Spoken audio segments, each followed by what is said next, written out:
to VClass. This is teacher Jackie, and today we are going to talk about the second part of our topic, subject-verb agreement. And this time, we are going to focus on pronouns as a subject.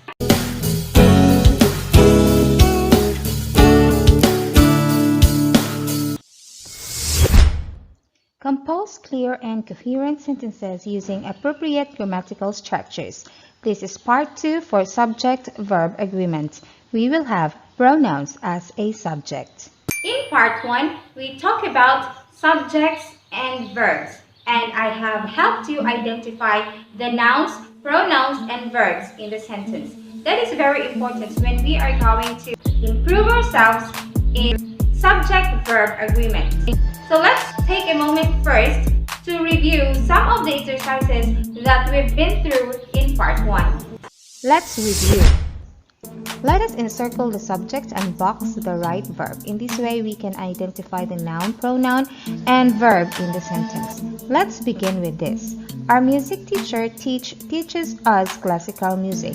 What are we talking about in this sentence? Correct. We are talking about the teacher. Is it singular or plural? Well, since teacher is only one, so it is singular. So the verb that we are going to use would be teaches. Singular means single or only one. Plural means two or more. Let's have the second example. John and Marie goes to church every Sunday. What are we talking about in the sentence? Correct, we are talking about John and Marie. So since John and Marie is a subject, is plural, so what are we going to use as a verb? Is it go or goes? Correct, the right verb to use is go. In these lessons, we are going to focus on present tense of the verb. I am not going to touch the past tense yet. So let's just concentrate on the present tense of the verb. Let us take a look. Kira and Shira are lovely twins. Who are we talking about? Yes, we are talking about Kira and Shira, and this is our subject. Where is the verb? Well, the verb here is are. That is our verb. Do you know that instead of using Kira and Shira in our subject, we can replace these names with another word? Let's call them pronouns. Pronoun takes the place of a noun. In this case, if we are going to replace Kira and Shira, we are going to use they. Pronouns can also be subjects in the sentence. So if we are going to take away Kira and Shira and replace it with they, our sentence will become they are lovely twins. Let me clarify first that the am, is, and are not action words, but they are still verbs, and we call them be verbs or linking verbs. Am, is, are, or be verbs are used to connect the subject or the nouns and pronouns to an adjective. That is why if you're going to say she is beautiful, it means that is not an action word there, but it is connecting she and beautiful.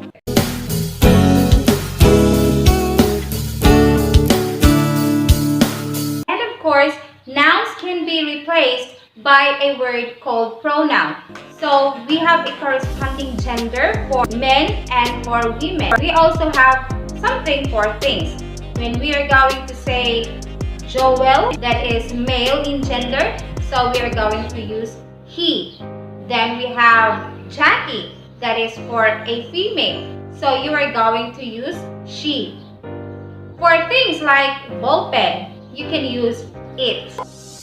Now let us have this exercise. You are going to change the noun subject to pronoun in the sentence. Let's begin with this. Karen and Gina are friends. Who are we talking about? Yes, we're talking about Karen and Gina. What pronoun will you use for Karen and Gina? Yes, we are going to use they. Next we have Karen and I will go to Gina's house. What pronoun will I use for Karen and I? Yes, we are going to use we. Gina is waiting for us. What pronoun are you going to use for Gina? Yes, we are going to use she. How about Kent is waiting with Gina for us? What are you going to use for Kent? Yes, the right one would be he. And you should remember that whether it is a noun or a pronoun that you are using as a subject, there should be a subject-verb agreement. Now let us have this exercise. You choose the appropriate verb for the sentence. We have here, they blank happy to see Gina. Now you're going to choose between am, is, or are. So you have to check first if your subject is singular or plural. So they is plural. So you're going to choose are. So your sentence will become, they are happy to see Gina. He blank happy to see Gina. Am, is, or are. Now you have here he. Is it singular or plural? He is singular. So you are going to use is. So it will become, he is happy to see Gina. Now let us have she blank happy to see Gina. Am, is, or are. You have to think again. Is she singular or plural? Well, the correct answer will be is, because she is singular.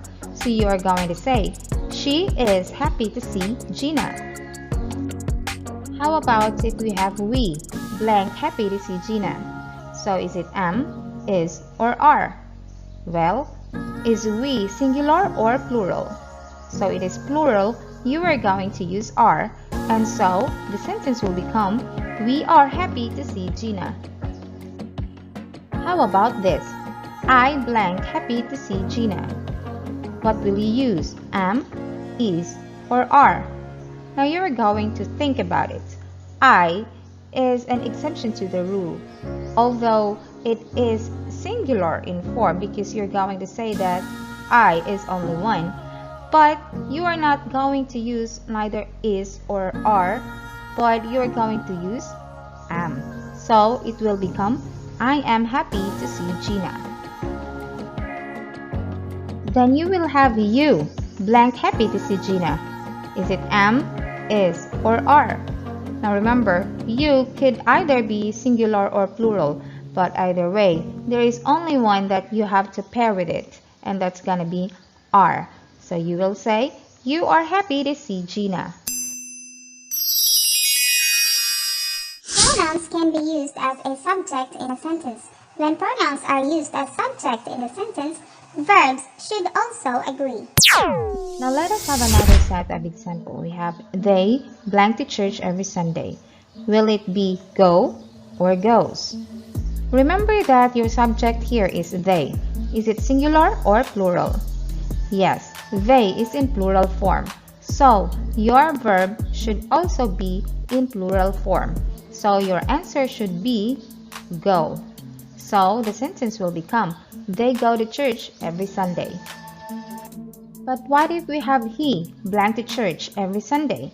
Will it be go or goes? Now check out he. Is it singular or plural? Since he is singular, you are going to choose a verb that is also singular in form, and that means you are going to choose goes. So your sentence will become, he goes to church every Sunday. It blank all by itself. Is it work or works? Now, remember that it is singular in form, so your verb should also be in singular form. The answer will be works. The sentence will go like this. It works all by itself. I blank as a teacher. Work or works. Now remember that I is an exception to the rule. Even if it is singular, it's going to take a verb that is plural in form. So you are going to have work as an answer. So you will say, I work as a teacher. She blank gracefully. Is it tense or tenses? Remember that she is in singular form. So we are going to take a verb that is also in singular form, and that is dances. So your sentence will become, she dances gracefully. You blank gracefully. Is it dance or dances? Now you is another exception to the rule. Whether it is singular or plural, you are going to use a verb that is plural in form. So your answer should be dance. So you will say, you dance gracefully. Always remember this, kids. Always ask yourself, is the subject singular or plural? Should I use the singular or plural form of the verb? Now let us try to see if you have learned something from our discussion for today. Let's try to answer this exercise.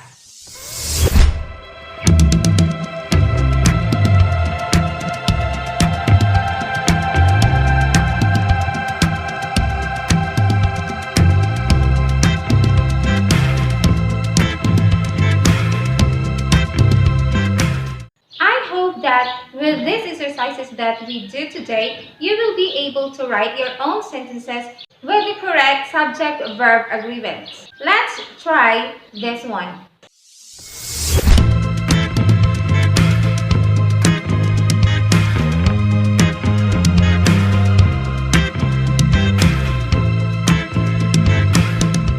So I hope you have learned something from me today. This is Teacher Jackie from VClass. See you next time.